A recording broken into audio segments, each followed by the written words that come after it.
Hi, I'm Steve Hansel, and I'm with Mad Angel Films.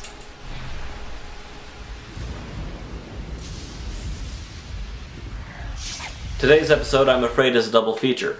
I was originally only going to review this one film, as recommended to me by Matthew A. Peters himself, Bloodmarsh Krackoon. But upon watching this, I became confused as to what I was even watching. A strange series of clips that seemingly have nothing to do with one another.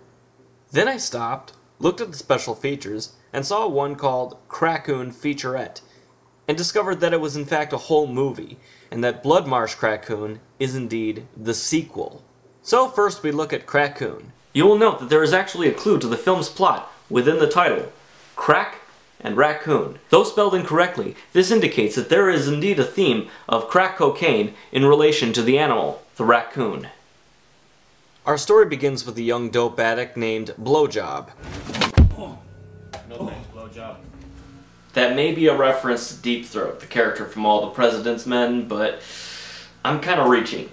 Two thugs come to demand money from him. He hides the remaining crack in a condom that he swallows. Blowjob is then beaten to death and his body dumped with the rest of the garbage. After a scout dumps it into the shoreline in the Bronx, a rancid raccoon rummages through the garbage, getting a hold of the crack condom, and becomes violently high.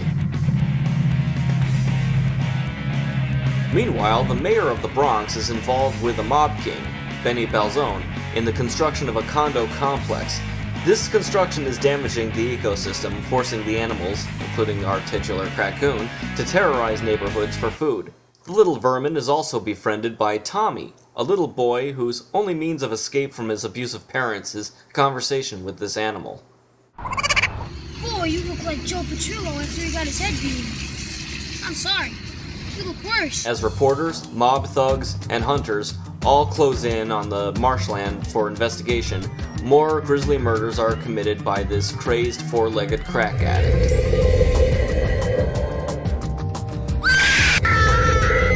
Pasha! The thing was all cracked up. It was a krackoon.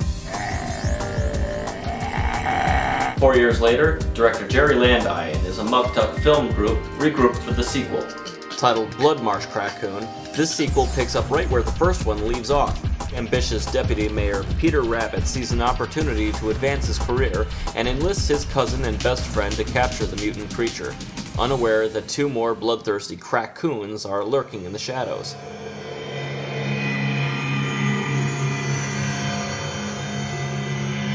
Oh, excuse me, miss. I'm sorry, I meant no harm. I just want to finish this smoke before anybody knows that I'm gone. Model actress Cindy Geyer of Psycho Cop and The Mirror Has Two Faces returns to cult cinema in this hilarious and gore-soaked gem of DIY filmmaking.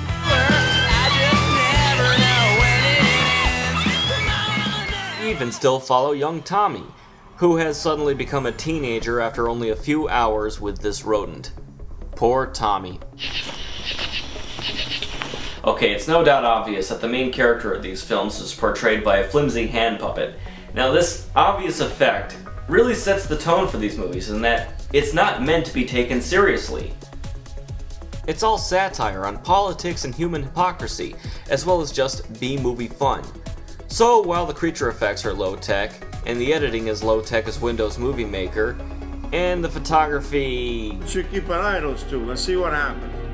All those fail? Hell, double with a son. Is he talking to us? The script is pretty funny. It's like Martin Scorsese wrote a B-movie. last night. Went down to the show with Fritz and shot up some of the local rodent population. That really sounds great. At least I got laid. Yeah, but with that chick, I'd rather go down to the shore and shoot off my gun. The gore effects are exceptionally realistic, as anything as Tom Savini has ever done. What the hell is that? Get the hell away from me! Help!